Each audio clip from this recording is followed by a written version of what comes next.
Ambika talks, વેદકાળથી વર્તમાનની વાટે.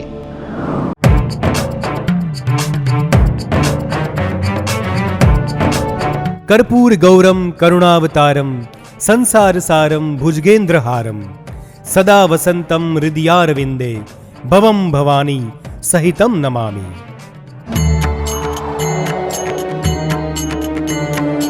પધારો શિવધામ કોટેશ્વરમાં. અહીં પ્રકૃતિ 16 કળાએ ખીલી છે. અહીં સમન્વય છે શિવ અને શક્તિનો.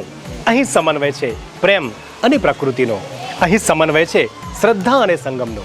જી હા મિત્રો, આજે આપણે આવ્યા છીએ અંબાજીથી માત્ર 5 કિલોમીટર અંતરે આવેલ કોટેશ્વર મહાદેવના દર્શન કરવા. હા, આપણે સૌ કોટેશ્વર મહાદેવના દર્શન કરી જીવનને ધન્ય કરીએ. સમય સે પહેલે સમય કે બાદ કહા નહીં મેરે ભોલેનાથ. શિવ અને શક્તિ એટલે તો જાણે એક જ શરીરના બે અંગ. એકબીજાથી અભિન્ન રહેતા આ ભગવત તત્વનું પ્રત્યક્ષ પ્રમાણ યાત્રાધામ અંબાજીમાં જોવા મળે છે. જ્યાં સતીનું હૃદય ધબકે છે ત્યાં ભગવાન શિવનો વાસ પણ જોવા મળે છે. અંબાજીથી 5 કિલોમીટર દૂર પ્રકૃતિના સાનિધ્યમાં અતિ પૌરાણિક સ્થળે ભગવાન કોટેશ્વર મહાદેવનું મંદિર આવેલું છે.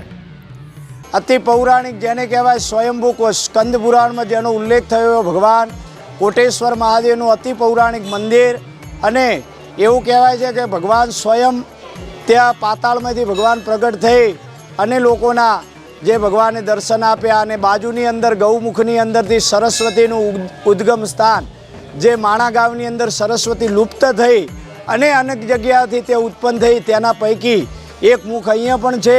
અને એ સરસ્વતીની જળધારા ભગવાન શિવજીને કોટેશ્વરને સ્પર્શ કરી અને આગળ ચાલતી હોય છે.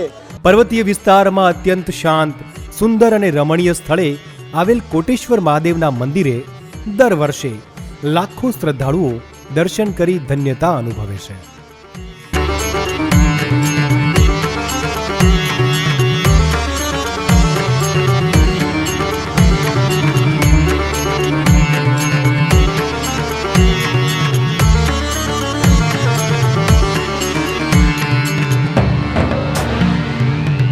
માં સરસ્વતીનું ઉદ્ગમ સ્થાન ગણાતા આ સ્થળે આવેલ ગૌમુખ કુંડમાંથી સરસ્વતી નદીનો પ્રવાહ અવિરત વહે છે.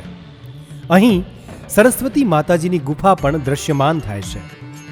જેને આપણે આદિકવિ તરીકે ઓળખીએ એવા વાલ્મીકી મુનિ એ પણ અહીંયા રહી અને અમુક રામાયણનો ભાગ અહીંયા લખેલો એવું આપણા શાસ્ત્રોમાં કહેલું છે. પૌરાણિક માન્યતા પ્રમાણે મહાકાવ્ય રામાયણના રચયિતા ઋષિ વાલ્મીકીનો આશ્રમ અહીં નજીકમાં જ હતો.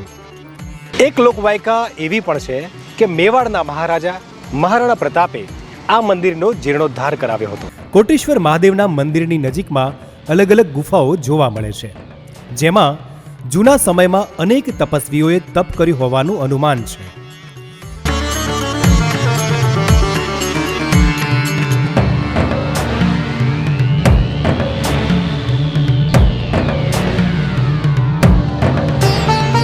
વૈદિક સમયના પ્રત્યક્ષ પ્રમાણ સમૂહ આ પ્રાચીન મંદિર પ્રકૃતિની ગોદમાં વિશાળ પર્વતો અને ખળખળ વહેતા ઝરણાની વચ્ચે આવેલું છે.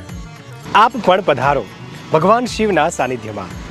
નમસ્કાર. ડમક ડમક ડમ ડમક ડમક ડમ ડમક ડમક ડમ ડમ ડમ ડમ ડમક ડમક ડમ ડમક ડમક ડમ ડમક ડમક ડમ ડમ ડમ ડમ.